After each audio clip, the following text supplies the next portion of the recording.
KPCC ಪಟ್ಟ ಪರಮೇಶ್ವರ್ಗೆ ಖಾಯಂ. ಅಧ್ಯಕ್ಷ ಸ್ಥಾನಾಕಾಂಕ್ಷಿ ಡಿಕೆಶಿಗೆ ಪ್ರಚಾರ ಸಮಿತಿ ಹೊಣೆ. ಭಿನ್ನಮತ ಶಮನಕ್ಕೆ ಹೈಕಮಾಂಡ್ ಕಸರತ್ತು.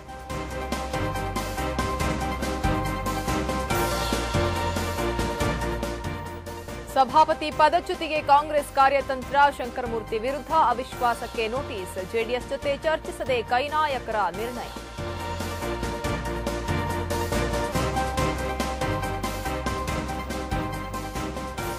ಸದನದಲ್ಲಿ ಜಿಎಸ್ಟಿ ಮಸೂದೆ ಮಂಡಿಸಲು ತೀರ್ಮಾನ. ರಿಯಲ್ ಎಸ್ಟೇಟ್ ಬಿಲ್ ಬಗ್ಗೆ ಸುದೀರ್ಘ ಚರ್ಚೆ. ಮುಂದಿನ ಸಂಪುಟ ಸಭೆಯಲ್ಲಿ ಅಂತಿಮ ನಿರ್ಧಾರ.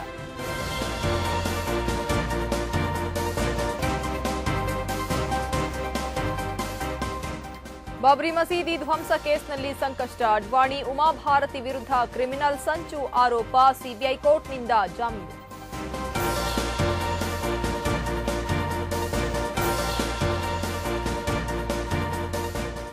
ಗೋಹತ್ಯೆ ನಿಷೇಧಕ್ಕೆ ಮದ್ರಾಸ್ ಹೈಕೋರ್ಟ್ ತಾತ್ಕಾಲಿಕ ತಡೆ. 4 ವಾರದೊಳಗೆ ಪ್ರತಿಕ್ರಿಯಿಸಲು ಸೂಚನೆ. ಕೇಂದ್ರದ ಕ್ರಮ ಅಸಂವಿಧಾನಿಕ ಎಂದ ಸಚಿವ ಜಯಚಂದ್ರ.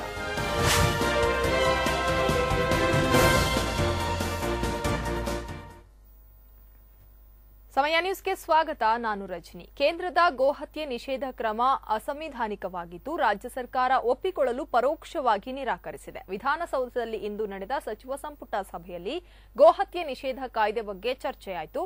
ಈ ವೇಳೆ ಕಾಯ್ದೆಗೆ ಅಮೆಂಡ್ಮೆಂಟ್ ತರುವ ಬದಲು ನಿಯಮಾವಳಿಗೆ ಅಮೆಂಡ್ಮೆಂಟ್ ತಂದಿರುವುದು ಅಸಂವಿಧಾನಿಕ ಕ್ರಮ ಅಂತ ಕ್ಯಾಬಿನೆಟ್ನಲ್ಲಿ ವಿರೋಧಿಸಲಾಯಿತು. ಅಲ್ಲದೆ ಮದ್ರಾಸ್ ಹೈಕೋರ್ಟ್ ಕೂಡ ಕಾಯ್ದೆಗೆ ತಡೆ ನೀಡಿದ್ದು ಮುಂದಿನ ಬೆಳವಣಿಗೆಗಳ ಬಗ್ಗೆ ಸರ್ಕಾರ ಕಾದು ನೋಡುವ ತಂತ್ರಕ್ಕೆ ಮೊರೆ ಹೋಗಿದೆ ಅಂತ ಜಯಚಂದ್ರ ತಿಳಿಸಿದರು. ಇನ್ನು ರಿಯಲ್ ಎಸ್ಟೇಟ್ ಬಿಲ್ ಬಗ್ಗೆ ಕೂಡ ಕ್ಯಾಬಿನೆಟ್ನಲ್ಲಿ ಚರ್ಚೆಯಾಗಿದ್ದು ಬೇರೆ ಬೇರೆ ರಾಜ್ಯಗಳ ವಸ್ತುಸ್ಥಿತಿಯನ್ನ ಗಮನಿಸಿ ನಂತರ ಮುಂದಿನ ಸಂಪುಟ ಸಭೆಯಲ್ಲಿ ಚರ್ಚಿಸಿ ತೀರ್ಮಾನ ತೆಗೆದುಕೊಳ್ಳಲು ಸರ್ಕಾರ ತಟಸ್ಥವಾಗಿದೆ. ಅನಿಲ ರಹಿತ ಬಡ ಕುಟುಂಬಗಳಿಗೆ ಅನಿಲ ಸಂಪರ್ಕ ಕಲ್ಪಿಸಲು ಮುಖ್ಯಮಂತ್ರಿ ಅನಿಲ ಭಾಗ್ಯ ಯೋಜನೆ ಜಾರಿಗೆ ಸರ್ಕಾರ ತೀರ್ಮಾನ ಮಾಡಿದೆ. ಹಾಗೆಯೇ ಚಿಕ್ಕಮಗಳೂರಿನ ಬಾಬಾ ಬುಡನ್ಗಿರಿ ದತ್ತಪೀಠ ವಿವಾದದ ಸಮಸ್ಯೆ ಇತ್ಯರ್ಥಕ್ಕೆ ಸುಪ್ರೀಂ ಆದೇಶದಂತೆ ಹೈಕೋರ್ಟ್ ನಿವೃತ್ತ ಜಡ್ಜ್ ನೇತೃತ್ವದಲ್ಲಿ ಸಮಿತಿ ರಚನೆ ಮಾಡಲು ಸರ್ಕಾರ ತೀರ್ಮಾನ ತೆಗೆದುಕೊಂಡಿದೆ.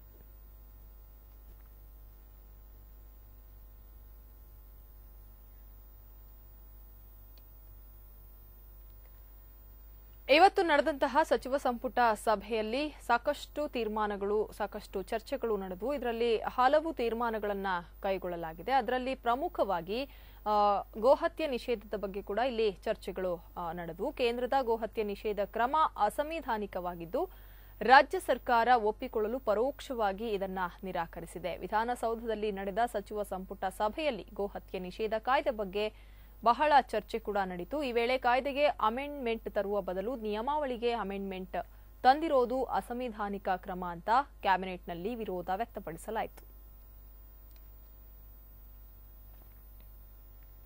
ಬಾಬು ಬುಡನ್ ಸ್ವಾಮಿ ದರ್ಗಾ ಪೀಠಕ್ಕೆ ಒಂದು ಪ್ರಸ್ತಾಪ ಬಂದಿತ್ತು. ಆ ಪ್ರಸ್ತಾಪವನ್ನು ಸಚಿವ ಸಂಪುಟದ ಉಪಸಮಿತಿ ಅಧ್ಯಕ್ಷನಾಗಿ ನಾನೇ ಕೂತು 2 ಸಭೆಗಳನ್ನ ಮಾಡಿ ಅದಕ್ಕೆ ಈ ಸರ್ವೋಚ್ಚ ನ್ಯಾಯಾಲಯದ ಆದೇಶಗಳನ್ನು ಜಾರಿಗೆ ತರಬೇಕಾದಾಗ 2 ಪಾರ್ಟಿಗಳು, ರೈವಲ್ ಪಾರ್ಟೀಸ್ಗೂ ಕೂಡ ಒಂದು ಅವಕಾಶ ಕೊಡಬೇಕು ಅಂತೇಳಿ ಸುಪ್ರೀಂ ಕೋರ್ಟ್ನ ಆದೇಶ ಇರೋದ್ರಿಂದ ಅದಕ್ಕೆ ಒಂದು ನಿವೃತ್ತ ಹೈಕೋರ್ಟ್ ಜಡ್ಜ್ ಅವರ ನೇತೃತ್ವದಲ್ಲಿ ಒಂದು ಕಮಿಟಿಯನ್ನು ಮಾಡ್ತಕ್ಕಂಥದ್ದು. ಆ ಕಮಿಟಿನಲ್ಲಿ 2 ಸದಸ್ಯರುಗಳಿರ್ತಾರೆ. ಅದರ ಬಗ್ಗೆ ಅರಿವಿರ್ತಕ್ಕಂಥವ್ರನ್ನ ಅಧಿಕಾರಿಗಳನ್ನು ಇಟ್ಟು ಅದನ್ನು ಒಂದು ಸಮಿತಿಯನ್ನು ಕಾನ್ಸ್ಟಿಟ್ಯೂಟ್ ಮಾಡೋದು ಅಂತೇಳಿ ತೀರ್ಮಾನ. ಬಾಬು ಬುಡನ್ ಕೆಪಿಸಿಸಿ ಅಧ್ಯಕ್ಷರಾಗಿ ಪರಮೇಶ್ವರ್ ನೇಮಕ ಅಧಿಕೃತಗೊಂಡಿದೆ. ಭವಿಷ್ಯದಲ್ಲಿ ಉದ್ಭವಿಸುವ ಭಿನ್ನಮತ ಶಮನಗೊಳಿಸಲು ಅಧ್ಯಕ್ಷ ಸ್ಥಾನದ ಆಕಾಂಕ್ಷಿ ಡಿಕೆ ಶಿವಕುಮಾರ್ ಹಾಗೂ ಎಸ್ಆರ್ ಪಾಟೀಲ್ಗೆ ಸ್ಥಾನ ಕಲ್ಪಿಸಲಾಗಿದೆ. ಅಸಂವಿಧಾನಿತ ನಾಯಕರಿಗೂ ವಿವಿಧ ಹುದ್ದೆಗಳನ್ನು ನೀಡುವ ಮೂಲಕ ಸಮಾಧಾನ ಪಡಿಸುವ ಕೆಲಸ ನಡೆದಿದೆ. ಕೆಪಿಸಿಸಿ ಅಧ್ಯಕ್ಷ ಸ್ಥಾನ ಪರಮೇಶ್ವರ್ಗೆ ಖಾಯಂ. ಅಧ್ಯಕ್ಷ ಸ್ಥಾನಾಕಾಂಕ್ಷಿ ಡಿಕೆಶಿಗೆ ಪ್ರಚಾರ ಸಮಿತಿ. ಅಸಮಾಧಾನ ಶಮನಕ್ಕೆ ಹೈಕಮಾಂಡ್ ಕಸರತ್ತು. ರಾಜ್ಯ ರಾಜಕಾರಣದಲ್ಲಿ ಕುತೂಹಲಕ್ಕೆ ಕಾರಣವಾಗಿದ್ದ ಕೆಪಿಸಿಸಿ ಅಧ್ಯಕ್ಷ ಗಾದಿ ಪರಮೇಶ್ವರ್ಗೆ ಮತ್ತೊಮ್ಮೆ ಒಲಿದಿದೆ. 2018ರ ಚುನಾವಣೆಯ ಹೊಣೆಯೂ ಪರಮೇಶ್ವರ್ ಹೆಗಲಿಗೆ ಬಿದ್ದಿದೆ. ಜೊತೆಗೆ ಅಸಮಾಧಾನಿತ ನಾಯಕ ಡಿಕೆ ಶಿವಕುಮಾರ್ಗೆ ಚುನಾವಣಾ ಪ್ರಚಾರ ಸಮಿತಿ ಅಧ್ಯಕ್ಷ ಸ್ಥಾನ, ಎಸ್ಆರ್ ಪಾಟೀಲ್ಗೆ ಕಾರ್ಯಾಧ್ಯಕ್ಷ ಸ್ಥಾನ ನೀಡಲಾಗಿದೆ. ಅಂತೆಯೇ ಬೆಳಗಾವಿ ಪ್ರಭಾವಿ ನಾಯಕ ಮಾಜಿ ಸಚಿವ ಸತೀಶ್ ಜಾರಕಿಹೊಳಿಗೆ ಎಐಸಿಸಿ ಕಾರ್ಯದರ್ಶಿ ಸ್ಥಾನ ನೀಡಲಾಗಿದೆ. ಈ ಮೂಲಕ ಸದ್ಯದ ಪರಿಸ್ಥಿತಿಯಲ್ಲಿ ತೇಪೆ ಹಚ್ಚುವ ಕೆಲಸವನ್ನ ಹೈಕಮಾಂಡ್ ಮಾಡಿದೆ. ಹೇಳಿದ್ದೀನಿ, ನಾನು ಹಿಂದೆ ಕೂಡ ಹೇಳಿದ್ದೇನೆ, ನಾವು ಏನು ಅವ್ರ ತೀರ್ಮಾನ ಹೈಕಮಾಂಡ್ ತಗೊಂಡ್ರು ಕೂಡ ನಾವು ಬದ್ಧವಾಗಿರ್ತೇವೆ ಅಂತೇಳಿ ನಾನು ಹೇಳಿದ್ದೇನೆ. ನನಗೆ ಒಂದು ವೇಳೆ ಮುಂದುವರಿಸದೇ ಇದ್ರೂ ಕೂಡ ಪರವಾಗಿಲ್ಲಪ್ಪ, ನಾವು ಕೆಲಸ ಮಾಡಿದ್ವಿ, ಮುಂದೆನೂ ಕೂಡ ಕೆಲಸ ಮಾಡ್ತೀನಿ ಅಂತಲೂ ಹೇಳಿದ್ದೇನೆ. ಸರ್, ಚುನಾವಣಾ ಪ್ರಚಾರ ಸಮಿತಿಗೆ ಪ್ರತ್ಯೇಕ ಅಧ್ಯಕ್ಷನ ಮಾಡ್ತೀವಿ ಅಂತ ಹೇಳಿದ್ರೆ ಸರ್? ಅಲ್ಲ, ಅದು ಇದೆಯಲ್ಲ, ಪ್ರಚಾರ ಸಮಿತಿದಿದೆ, ಮ್ಯಾನಿಫೆಸ್ಟೋ ಸಮಿತಿದಿದೆ, ಅದಕ್ಕೆಲ್ಲ ಒಬ್ಬೊಬ್ಬರು ಮುಖ್ಯಸ್ಥರನ್ನ ಮಾಡ್ತಾರೆ, ಮಾಡಲೇಬೇಕು. ಚುನಾವಣೆಗೆ ಹೋಗ್ತಕ್ಕಂಥ ಸಂದರ್ಭದಲ್ಲಿ ಅದನ್ನೆಲ್ಲ ಹಿಂದೆ ಕೂಡ ಮಾಡಿದ್ರು. ಈ ನಡುವೆ ಅಧ್ಯಕ್ಷ ಸ್ಥಾನ ವಂಚಿತ ಇಂಧನ ಸಚಿವ ಡಿಕೆ ಶಿವಕುಮಾರ್ ಬೇಸರಗೊಂಡು ಅಜ್ಞಾತ ಸ್ಥಳ ಸೇರಿದ್ದಾರೆ. ಜೊತೆಗೆ ಎಐಸಿಸಿಯಿಂದ ಅಧಿಕೃತ ಆದೇಶ ಹೊರಬೀಳುವ ತನಕವೂ ಲಾಬಿ ಮುಂದುವರೆಸಿದ್ದಾರೆ. ಅಲ್ಲದೆ ಸರ್ಕಾರದ ಮಟ್ಟದಲ್ಲೂ ಪರ್ಯಾಯ ಅಧಿಕಾರ ಹೊಂದಲು ಕಸರತ್ತು ನಡೆಸಿದ್ದಾರೆ. ಅಧ್ಯಕ್ಷ ಸ್ಥಾನ ವಂಚಿತ ಸಚಿವ ಎಂಬಿ ಪಾಟೀಲ್ ಈಗ ನನಗೂ ಆಫರ್ ಬಂದಿತ್ತು, ನಿರಾಕರಿಸಿದ್ದೆ ಎನ್ನುವ ಮೂಲಕ ಪಟ್ಟ ಬಿಟ್ಟುಕೊಟ್ಟು ತಲೆನೋವು ತಪ್ಪಿಸಿಕೊಂಡಿದ್ದಾರೆ. ಕೆಪಿಸಿಸಿ ಅಧ್ಯಕ್ಷ ಸ್ಥಾನ ಪರಮೇಶ್ವರ್ಗೆ ಕನ್ಫರ್ಮ್ ಆಗಿದೆ. ಅಲ್ಲದೆ ಪರಮೇಶ್ವರ್ ತಮ್ಮ ಗೃಹ ಸಚಿವ ಸ್ಥಾನಕ್ಕೆ ರಾಜೀನಾಮೆ ನೀಡ್ತಾರಾ ಅನ್ನೋದ್ರ ಬಗ್ಗೆ ಕಾಂಗ್ರೆಸ್ ಪಕ್ಷದಲ್ಲಿ ಬಿಸಿ ಬಿಸಿ ಚರ್ಚೆ ಆರಂಭವಾಗಿದೆ. ಕಾಂಗ್ರೆಸ್ ಬೇಗುದಿಯಲ್ಲಿ ಲಾಭ ಪಡೆದುಕೊಳ್ಳಲು ಹಲವಾರು ಮುಖಂಡರು ಹಾತೊರೆಯುತ್ತಿದ್ದಾರೆ. ರಾಜಪ್ಪ ಸುತ್ತೂರು, ಸಮಯ ನ್ಯೂಸ್, ಬೆಂಗಳೂರು.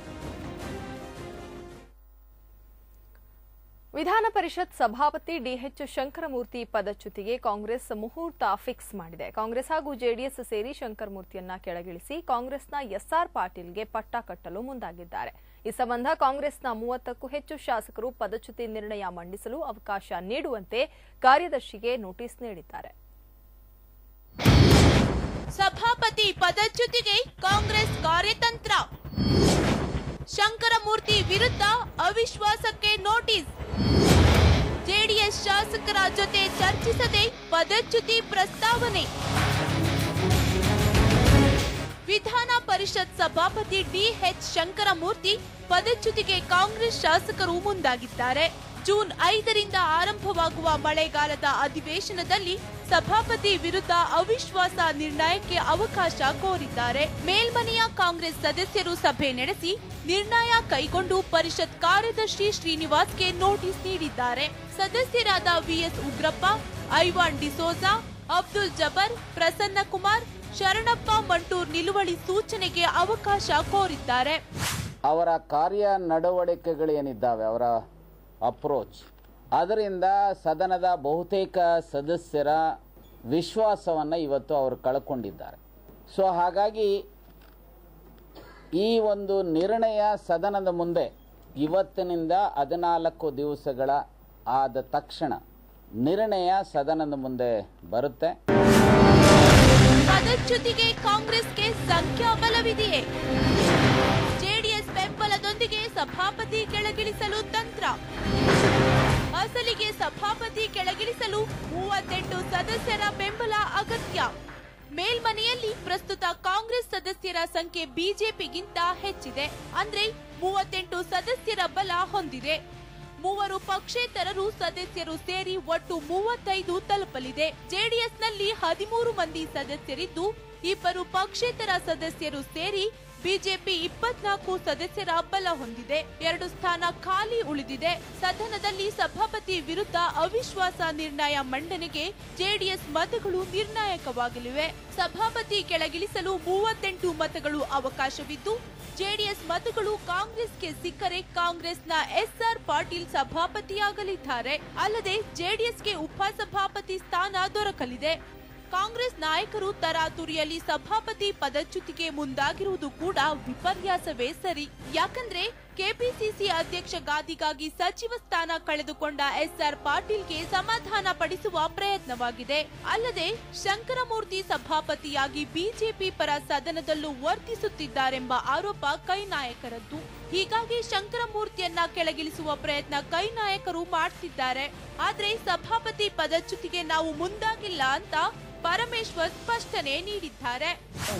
ಇಲ್ಲ, ನಾನು ಸೂಚನೆ ಕೊಟ್ಟಿರೋದಲ್ಲ, ನಾನು ಸೂಚನೆ ಅವರೆಲ್ಲ ತೀರ್ಮಾನ ಮಾಡಿದ್ದಾರೆ, ನಮ್ಮ ಸದಸ್ಯರುಗಳೆಲ್ಲ ತೀರ್ಮಾನ ಮಾಡಿದ್ದಾರೆ. ನಿಮ್ಮ ಕಡೆಯಿಂದ ಯಾರು ಸಭಾಪತಿ ಆಯ್ಕೆ ಗೊತ್ತಿಲ್ಲ, ಇನ್ನೂ ಚರ್ಚೆ ಆಗಿಲ್ಲ.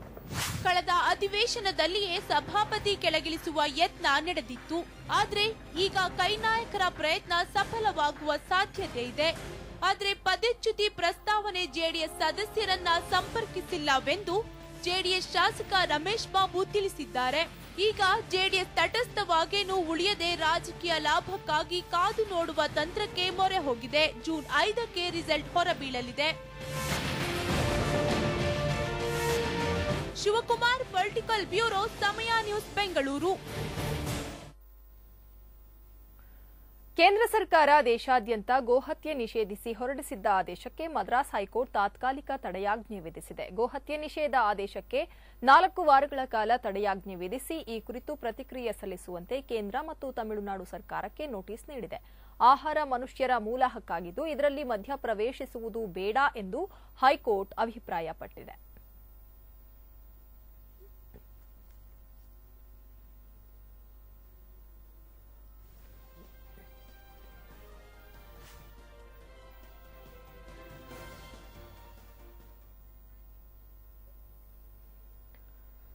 ಜರ್ಮನಿ ಪ್ರವಾಸದಲ್ಲಿರುವ ಪ್ರಧಾನಿ ನರೇಂದ್ರ ಮೋದಿ 8 ಒಪ್ಪಂದಕ್ಕೆ ಸಹಿ ಹಾಕಿದ್ದಾರೆ. ಇಂಧನ ವಾಣಿಜ್ಯ ಸೇರಿದಂತೆ 8 ಒಪ್ಪಂದಗಳಿಗೆ ಸಹಿ ಹಾಕಿದ ಮೋದಿ ಜರ್ಮನಿ ಚಾನ್ಸಲರ್ ಮಾರ್ಕೆಲ್ ಜೊತೆ ಸುದ್ದಿಗೋಷ್ಠಿಯಲ್ಲಿ ಮಾತನಾಡಿದರು.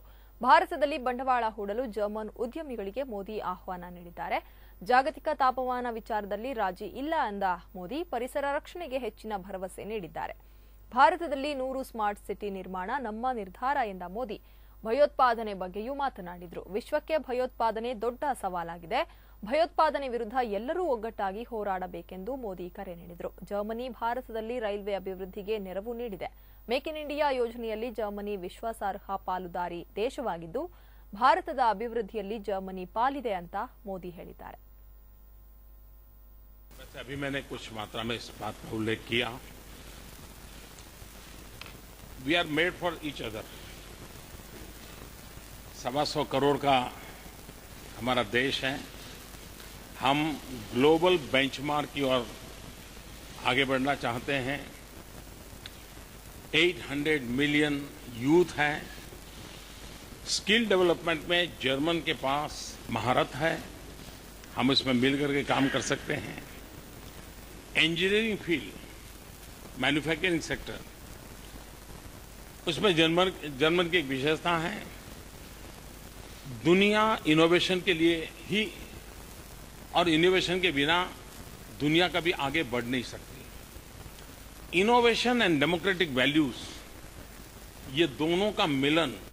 Also zu Ihrer letzten Frage möchte ich nur sagen, dass wir vereinbart haben beim NATO-Gipfel, dass die Gespräche noch einmal fortgesetzt werden. Und deshalb ist auch die Unionsfraktion im Parlament der Meinung, dass man diese Gespräche der Außenminister noch einmal. ಸುದ್ದಿ ಮುಂದುವರಿಯುತ್ತೆ ಒಂದು break ಆದ್ಮೇಲೆ.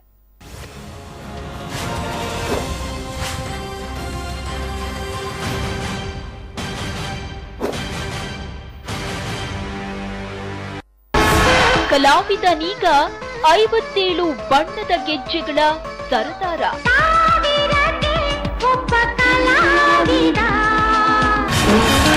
ಏಕಾಂಗಿಗೆ ಸಾಲು ಸಾಲು ಸಿನಿಮಾಗಳ ಸಾಥ್. ಪ್ರೀತಿ ಕಣ್ಣು ತೆರೆದಾಗ ಮರೆತೋಯ್ತು ಲೋಕ. ರಾಮಾಚಾರಿ ಈಗ ಪುರುಸೊತ್ತಿಲ್ಲದ ಮಲ್ಲ. ಕರುನಾಡೆ ಕೈ ಚಾಚಿದೆ ನೋಡೆ. ಪೋಷಕ ಪಾತ್ರಗಳಲ್ಲಿ ರಾಜೇಂದ್ರ ಪೊನ್ನಪ್ಪ ಮಿಂಚಿ. ಜೀವ ಜೀವಾನಂ ಜೀವಾನಂ ದೈವ ಕಣು ಇವನು. ಚಂದನವನದಲ್ಲಿ ಮತ್ತೆ ಸೃಷ್ಟಿಸ್ತಾರ ಪ್ರೇಮಲೋಕ. ಅಂಬರವೇರಿ ಸೂರ್ಯನು ಬಂದಾನು. ಥಳ ಥಳ ಥಳ ಜಗ ಥಳ ಥಳ.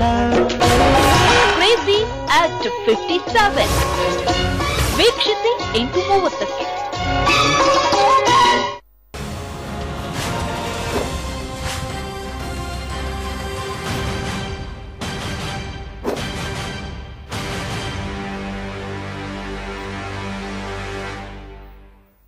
ಸಮಯ ನ್ಯೂಸ್ಗೆ ಮತ್ತೆ ಸ್ವಾಗತ.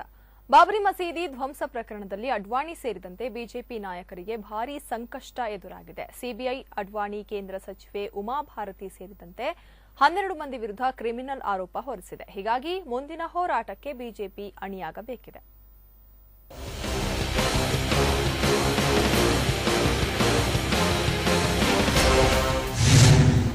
ಬಾಬರಿ ಮಸೀದಿ ಧ್ವಂಸ ಕೇಸ್ನಲ್ಲಿ ಬಿಜೆಪಿ ನಾಯಕರಿಗೆ ಸಂಕಷ್ಟ. ಅಡ್ವಾಣಿ ಉಮಾ ಭಾರತಿ ವಿರುದ್ಧ ಕ್ರಿಮಿನಲ್ ಸಂಚು ಆರೋಪ.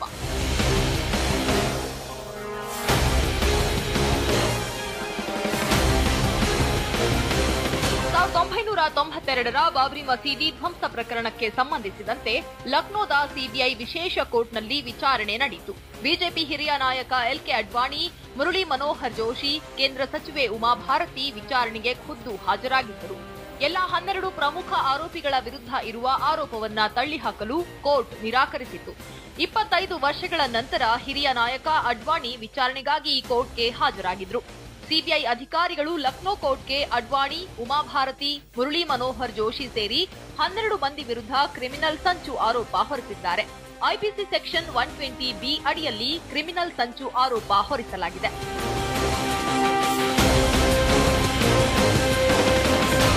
ವಿಚಾರಣೆ ವೇಳೆ ತಮ್ಮ ವಿರುದ್ಧದ ಆರೋಪಗಳ ಪಟ್ಟಿಯನ್ನ ದಾಖಲು ಮಾಡಿಕೊಳ್ಳದಂತೆ ಕೋರಿ ಎಲ್ಕೆ ಅಡ್ವಾಣಿ, ಉಮಾ ಭಾರತಿ, ಎಂಎಂ ಜೋಶಿ ಸೇರಿದಂತೆ 12 ಮಂದಿ ಆರೋಪಿಗಳು ನ್ಯಾಯಾಲಯದಲ್ಲಿ ಮನವಿ ಮಾಡಿಕೊಂಡರು. ಇದಕ್ಕಾಗಿ ತಮ್ಮ ಪರ ವಕೀಲ ಪ್ರಶಾಂತ್ ಅಟಲ್ ಅವರ ಮೂಲಕವಾಗಿ ಡಿಸ್ಚಾರ್ಜ್ ಅರ್ಜಿಯನ್ನು ಸಲ್ಲಿಸಿದ್ದರು. ಆದರೆ ನ್ಯಾಯಾಲಯ ಅರ್ಜಿಯನ್ನ ತಿರಸ್ಕರಿಸಿದೆ. ಅಡ್ವಾಣಿ, ಜೋಶಿ, ಉಮಾ ಭಾರತಿಗೆ ಜಾಮೀನು. ಲಕ್ನೋದ ಸಿಬಿಐ ವಿಶೇಷ ಕೋರ್ಟ್ನ ನ್ಯಾಯಮೂರ್ತಿ ಎಸ್ಕೆ ಯಾದವ್ ನೇತೃತ್ವದಲ್ಲಿ ವಿಚಾರಣೆ ನಡೆಯಿತು. ಬಿಜೆಪಿಯ ಹಿರಿಯ ನಾಯಕ ಎಲ್ಕೆ ಅಡ್ವಾಣಿ, ಮುರಳಿ ಮನೋಹರ್ ಜೋಶಿ, ಉಮಾ ಭಾರತಿ ಹಾಗೂ ಇತರ 9 ಆರೋಪಿಗಳಿಗೆ ಸಿಬಿಐ ವಿಶೇಷ ನ್ಯಾಯಾಲಯ ಜಾಮೀನು ನೀಡಿದೆ. 50,000 ಮೊತ್ತದ ವೈಯಕ್ತಿಕ ಬಾಂಡ್ ನೀಡಿ ಜಾಮೀನು ಮಂಜೂರು ಮಾಡಿದೆ.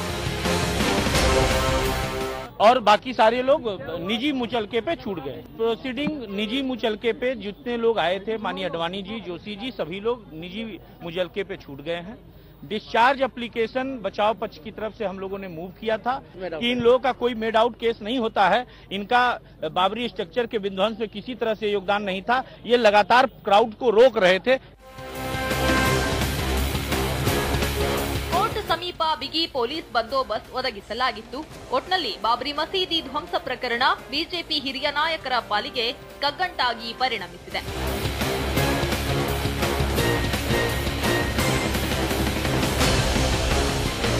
ಬ್ಯೂರೋ ರಿಪೋರ್ಟ್, ಸಮಯ ನ್ಯೂಸ್.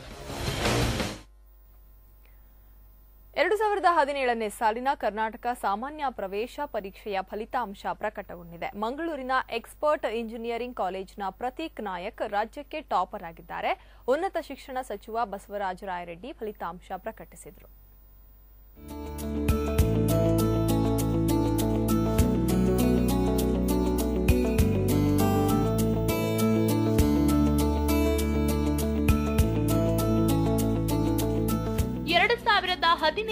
ಸಾಲಿನ ಸಿಇಟಿ ಪರೀಕ್ಷಾ ರಿಸಲ್ಟ್ ಬಂದಿದೆ. ಉನ್ನತ ಶಿಕ್ಷಣ ಸಚಿವ ಬಸವರಾಜ ರಾಯರೆಡ್ಡಿ ಹಾಗೂ ವೈದ್ಯಕೀಯ ಶಿಕ್ಷಣ ಸಚಿವ ಡಾಕ್ಟರ್ ಶರಣಪ್ರಕಾಶ್ ಪಾಟೀಲ್ ಫಲಿತಾಂಶ ಪ್ರಕಟಿಸಿದ್ರು. ಮಂಗಳೂರಿನ ಎಕ್ಸ್ಪರ್ಟ್ ಇಂಜಿನಿಯರಿಂಗ್ ಕಾಲೇಜಿನ ವಿದ್ಯಾರ್ಥಿ ಪ್ರತೀಕ್ ನಾಯಕ್ ರಾಜ್ಯದ ಟಾಪರ್ ಆಗಿದ್ದಾರೆ.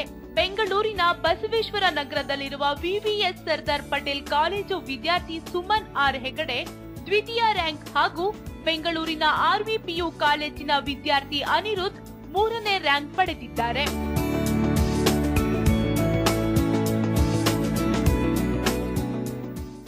ಸಾಮಾನ್ಯ ಪ್ರವೇಶ ಪರೀಕ್ಷೆಯಲ್ಲಿ ತಮ್ಮೆಲ್ಲ ಓದಿದಂತೆ ಈಗ ಇಂಜಿನಿಯರಿಂಗ್ ಕೋರ್ಸ್, ಆರ್ಕಿಟೆಕ್ಚರ್, ಹೋಮಿಯೋಪತಿ ಮತ್ತು ಪಶುಸಂಗೋಪನೆ ಕೃಷಿ ಕೋರ್ಸ್ಗೆ ಸಂಬಂಧಿಸಿದಂಥ ಸಾಮಾನ್ಯ ಪ್ರವೇಶ ಪರೀಕ್ಷೆಯ ಫಲಿತಾಂಶಗಳನ್ನು ಈಗಾಗಲೇ ಬಿಡುಗಡೆ ಮಾಡಿದೆ. ಈ ಎಲ್ಲ ವಿವಿಧ ಕೋರ್ಸ್ಗಳಿಗೆ ಈ ವರ್ಷ 1,85,411 1,85,411 ಸ್ಟೂಡೆಂಟ್ಸ್ ಅಭ್ಯರ್ಥಿಗಳು ಪರೀಕ್ಷೆಗೆ ಅರ್ಜಿ ಹಾಕಿದ್ರು. ವಿವಿಧ ವಿಭಾಗಗಳಲ್ಲಿನ ಟಾಪರ್ಸ್ಗಳ ಲಿಸ್ಟ್ ಹೀಗಿದೆ. Engineering toppers Prateek S Nayak 1ನೇ rank, Expert PU college Mangaluru. Suman R Hegde 2ನೇ rank, VVS Sardar Patel college Bengaluru. Aniruddh 3ನೇ rank, RV PU college Bengaluru. ಭಾರತೀಯ ವೈದ್ಯ ಹೋಮಿಯೋಪತಿ ಕೋರ್ಸ್ ರಕ್ಷಿತಾ ರಮೇಶ್ 1ನೇ ರ್ಯಾಂಕ್, ಭಗವಾನ್ ಮಹಾವೀರ್ ಜೈನ್ ಕಾಲೇಜ್ ಬೆಂಗಳೂರು.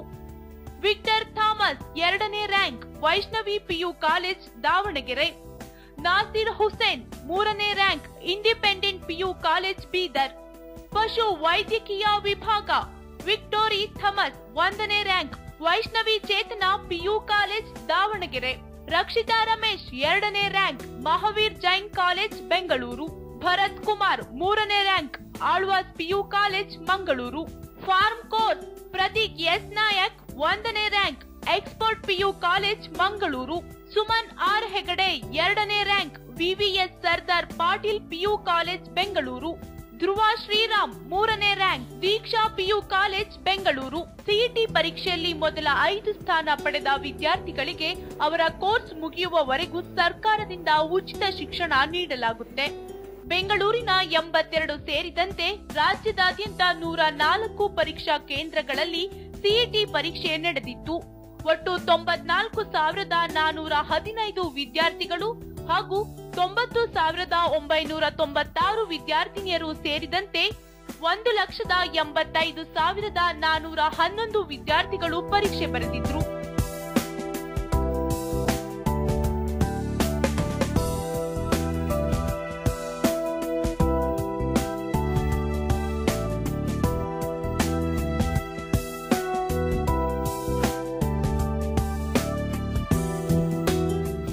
ಮನುಶ್ರೀ ಜೊತೆ ಸುಚಿತ್ರಾ ನೋಚಿಲ, ಸಮಯ ನ್ಯೂಸ್ ಬೆಂಗಳೂರು. ಇವತ್ತು ತಿಂಡಿ ತಿನ್ನೋಣ ಅಂತ ಹೋಟೆಲ್ಗೆ ಹೋದವರು ಖಾಲಿ ಹೊಟ್ಟೆಯಲ್ಲಿ ವಾಪಸ್ಸಾಗಿದ್ರು. ತಿಂಡಿ ತಿನ್ನದೆ ಆಸಿಡಿಟಿ ಆಗಿ ಮೆಡಿಕಲ್ಗೆ ಹೋಗೋಣ ಅಂದ್ರೆ ಅಲ್ಲೂ ಕಾಣಿಸಿದ್ದು ಬರೀ ಮುಚ್ಚಿದ ಬಾಗಿಲು. ಹೌದು, ಇದು GST ವಿರೋಧಿಸಿ ಹೋಟೆಲ್ ಹಾಗೂ ಮೆಡಿಕಲ್ ಶಾಪ್ ಮಾಲೀಕರ ಬಂದ್ ಎಫೆಕ್ಟ್.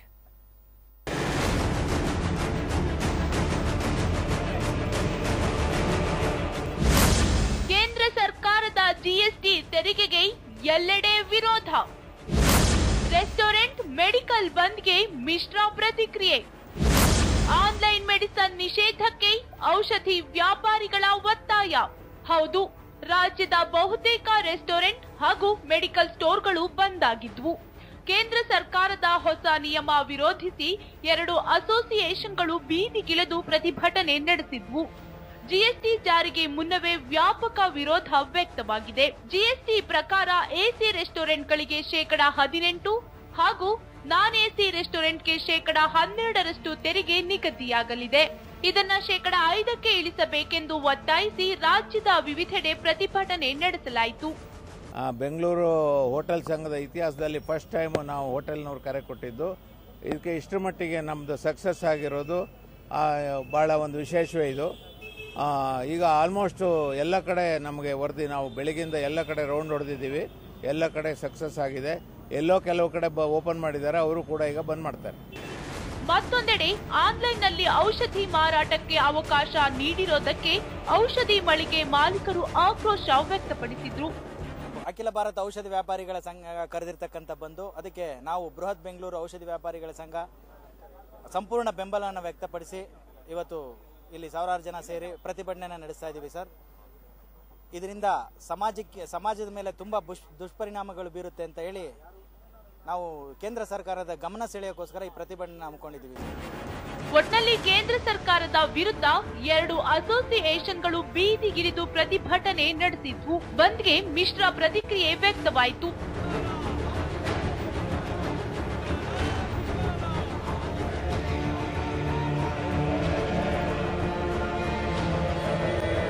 ಸುಚಿತ್ರಾ ನೋಚಿಲ ಜೊತೆ ಸೌಮ್ಯ ಸುಗ್ನಳ್ಳಿ, ಸಮಯ ನ್ಯೂಸ್ ಬೆಂಗಳೂರು. ಟಾಲಿವುಡ್ನ ನಿರ್ಮಾಪಕ ಹಾಗೂ ಮಾಜಿ ಕೇಂದ್ರ ಸಚಿವ ದಾಸರಿ ನಾರಾಯಣ ಸಾವ್ ವಿಧಿವಶರಾಗಿದ್ದಾರೆ. ಅನಾರೋಗ್ಯದಿಂದ ಒಂದು ವಾರದಿಂದ ಹೈದರಾಬಾದ್ನ ಕಿಮ್ಸ್ ಆಸ್ಪತ್ರೆಯಲ್ಲಿ ಕೊನೆಯುಸಿರೆಳೆದಿದ್ದಾರೆ. ದಾಸರಿ ನಾರಾಯಣ ರಾವ್ ಅವರಿಗೆ 75 ವರ್ಷ ವಯಸ್ಸಾಗಿತ್ತು. ಬಹು ಅಂಗಾಂಗ ವೈಫಲ್ಯದಿಂದ ಅವರು ಬಳಲ್ತಾ ಇದ್ರು. 3 ದಿನಗಳ ಹಿಂದಷ್ಟೇ ಸರ್ಜರಿ ಮಾಡಲಾಗಿತ್ತು. ಉಸಿರಾಟದ ಸಮಸ್ಯೆ ಕೂಡ ಇತ್ತು. ಚಿಕಿತ್ಸೆ ಫಲಿಸದೆ ಇಂದು ದಾಸರಿ ನಾರಾಯಣ ರಾವ್ ಕೊನೆಯುಸಿರೆಳೆದಿದ್ದಾರೆ. ನಿರ್ಮಾಪಕ ಮತ್ತು ನಿರ್ದೇಶಕರಾಗಿದ್ದ ಇವರು 125ಕ್ಕೂ ಹೆಚ್ಚು ಸಿನಿಮಾವನ್ನ ನಿರ್ದೇಶನ ಮಾಡಿದ್ದರು. 50ಕ್ಕೂ ಚಿತ್ರಗಳಿಗೆ ನಿರ್ಮಾಪಕರಾಗಿದ್ದರು. ಪ್ರೇಮಾಭಿಷೇಕಂ, ಮೇಘ ಸಂದೇಶಂ, ಓಸೆ ರಾಮಲಂ, ಟಾಟಾ ಮಾನೂಡು ಇವರ ಪ್ರಸಿದ್ಧ ಚಿತ್ರಗಳು. ದಾಸರಿ ನಾರಾಯಣ ರಾವ್ ನಿಧನಕ್ಕೆ ಟಾಲಿವುಡ್ ಸೇರಿದಂತೆ ಭಾರತೀಯ ಚಿತ್ರರಂಗ ಕಂಬನಿ ಮಿಡಿದಿದೆ.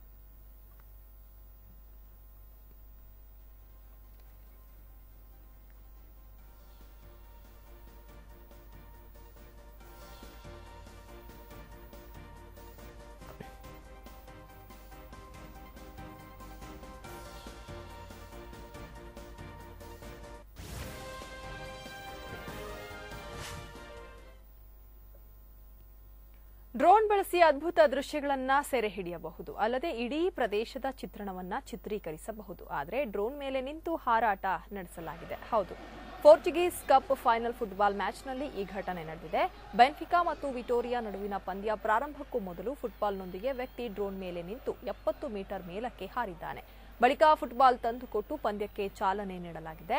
ಡ್ರೋನ್ ಮೇಲೆ ನಿಂತು ಮೇಲಕ್ಕೆ ಹಾರಿರುವ ದೃಶ್ಯ ಈಗ ವೈರಲ್ ಆಗಿದ್ದು, ಯೂಟ್ಯೂಬ್ನಲ್ಲಿ ಒಂದೇ ದಿನಕ್ಕೆ ಸುಮಾರು 3 ಲಕ್ಷಕ್ಕೂ ಹೆಚ್ಚು ಮಂದಿ ಈ ವಿಡಿಯೋ ನೋಡಿದ್ದಾರೆ.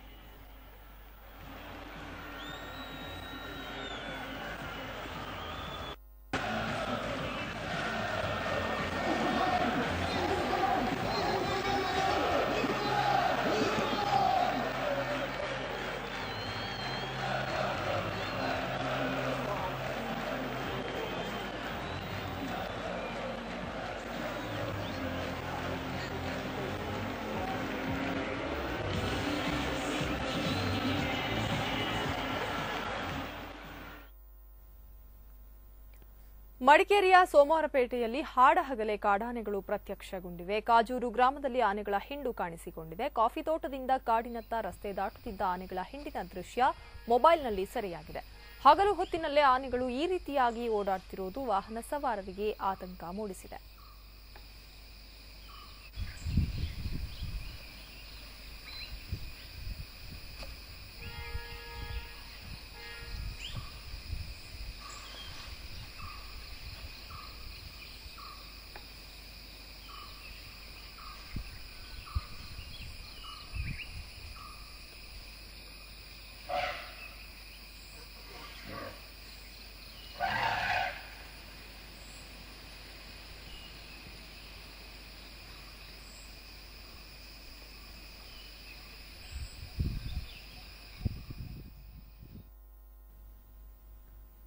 ಇವಿಷ್ಟು ಈವರೆಗಿನ ಪ್ರಮುಖ ಸುದ್ದಿ. ಸಮಯ ಸಮಾಚಾರ ನಿರಂತರ.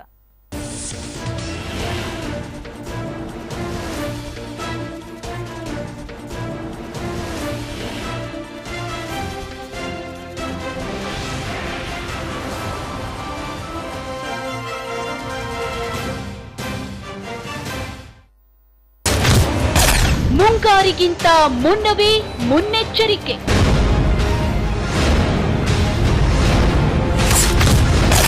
ಮೆಟ್ಟೂರು ಹೂಳೆತ್ತಿದ ತಮಿಳುನಾಡು ಸರ್ಕಾರ.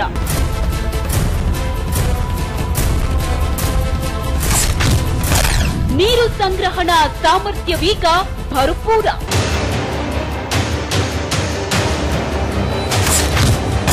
ಸಿದ್ದು ಅಂಡ್ ಗ್ಯಾಂಗ್ ದೆಹಲಿಯಲ್ಲೇ ಬಿಡಾರ. ಬರವಿದ್ದರೂ ಇವರಿಗೆ ಗಿಟ್ಟಿಸಬೇಕು ಅಧಿಕಾರ. ಹೂಳು ತುಂಬಿದ ತಲೆ. ಬೆಳಿಗ್ಗೆ 10 ಗಂಟೆಗೆ.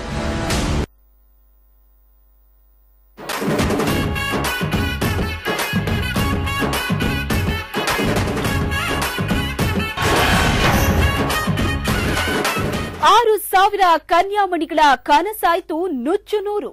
ಬಾಹುಬಲಿ ಮನೆಯಲ್ಲಿ ಮದುವೆ ಮಾತುಕತೆ ಶುರು. ಯಂಗ್ ರೆಬಲ್ ಸ್ಟಾರ್ಗೆ ಕೂಡಿ ಬಂತು ಕಂಕಣ. ಹಿರಿಯರು ನಿಶ್ಚಯಿಸಿದ ಹುಡುಗಿಯೊಟ್ಟಿಗ ಕಲ್ಯಾಣ. ದುರ್ಗಾ ಪರಮೇಶ್ವರಿಗೆ ಅನುಷ್ಕಾ ಪೂಜೆ ಸಲ್ಲಿಸಿದ್ದು ಫಲಿಸಿತ? ಅಸಲಿಗೆ ಛತ್ರಪತಿ ಕೈ ಹಿಡಿತಿರೋರು ಯಾರು ಅಂತ ಗೊತ್ತಾ? ಇದೇ ಈ ಹೊತ್ತಿನ ವಿಶೇಷ ಬಾಹುಬಲಿ ಕಲ್ಯಾಣ. ನಾನು ಶ್ವೇತಾ.